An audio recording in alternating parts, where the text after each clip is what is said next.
Hello प्यारे बच्चों, last time हमने इंट्रोडक्शन कर लिया था क्लास 7th। उसके बाद द हिमालयाज़ कर लिया था, द कोल्ड डेजर्ट कर लिया था। आई होप वो सब क्लियर हो गया हो। नेक्स्ट टॉपिक है आपका the Gangetic planes. Location Himalayas के साउथ में क्या पड़ता है? नॉर्दर्न प्लेन्स या फिर गैग्नेटिक प्लेन्स। इसको हम गैग्नेटिक प्लेन्स क्यों कहते हैं? क्योंकि इसमें जो मेजर रिवर है वो सबसे ज़्यादा सारी स्टेट से पास करती है, और वो रिवर कौन सी है? Ganga. The Gangetic plays a significant role in shaping India's history and civilisation. मतलब इसमें ये मतलब है कि जो सबसे पहले सिविलाइजेशन जो सोसाइटी बनी थी वो कहाँ बनी थी? नॉर्दर्न प्लेन्स में। क्यों बनी थी बेटा? क्योंकि यहाँ पे जितना भी वो होता है जितने भी रूल रेगुलेशंस वगैरह, पानी चाहिए होता है जीने के लिए, रहने के लिए ज़मीन चाहिए होती है, तो ये चीज़ कहाँ मिली थी आपको? द गैग्नेटिक प्लेस पे। Fed by water from Himalayas which makes it fertile for agriculture. मतलब ये जो पानी इनको हिमालयाज से मिल रहा है उसको कहाँ यूज़ करेंगे? उससे वो ज़मीन उपजाऊ होगी। क्या होगी? उपजाऊ। ऐसा तो नहीं है ना कि पानी सिर्फ आ रहा है, उसके साथ मिनरल्स भी आएंगे, बहुत सारे मिनरल्स आएंगे, और इस वजह से वो मिनरल्स पानी साथ में लेके आते थे, और साथ में लेके आते थे तो उस ज़मीन को क्या करते थे? फर्टाइल, उपजाऊ। फिर वहाँ उपजाऊ करके क्या होगा? वहाँ पे होगी एग्रीकल्चर।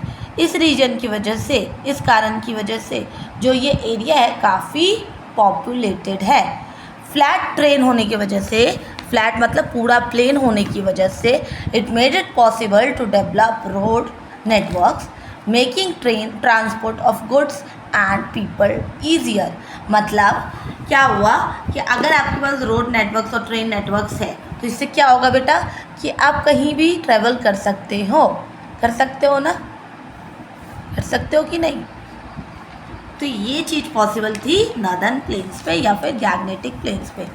नेक्स्ट टॉपिक है आपका the great Indian desert, Thar desert. कौन सा टॉपिक है? The great Indian desert, the Thar desert. The Thar desert is large dry region. क्या है? लार्ज सूखा हुआ रीजन। ये कौन कौन से एरियाज़ में फैला हुआ है? गुजरात, पंजाब, हरियाणा, राजस्थान। इसका जो क्लाइमेट है वो बहुत ज़्यादा गर्म रहता है, जिससे एनिमल्स और लोगों के लिए बहुत डिफ़िकल्ट होता है। बट यहाँ के लोगों ने इसको अडेप्ट कर लिया, इसको अपने जीवन में धार लिया है। जो डेज़ है वो काफ़ी हॉट होते हैं और जो नाइट है वो काफ़ी कोल्ड होते हैं। ठीक है, यहाँ तक समझ आ गया प्यारे बच्चों? The Gangetic planes, northern plains को ही बोला गया है। थार डेजर्ट राजस्थान, हरियाणा, पंजाब एरियाज़ को कवर करता है गुजरात के साथ। पूरा ड्राई है, क्लाइमेट वहाँ का बहुत हॉट है, और क्या बोलते हैं उसको? लाइफ बहुत डिफ़िकल्ट है। लाइफ बहुत डिफ़िकल्ट है, लोग यहाँ के क्लाइमेट को अडेप्ट कर चुके हैं।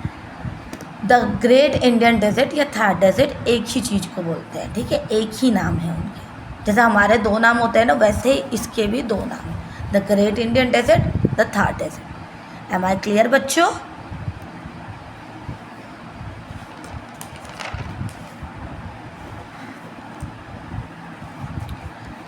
Several peaks are found here. Mount Abu the tallest. मतलब इसमें पहाड़ की चोटियाँ, हिल्स की चोटियाँ भी है, उसमें से माउंट आबू जो है सबसे ज़्यादा बड़ी वाली चोटी है।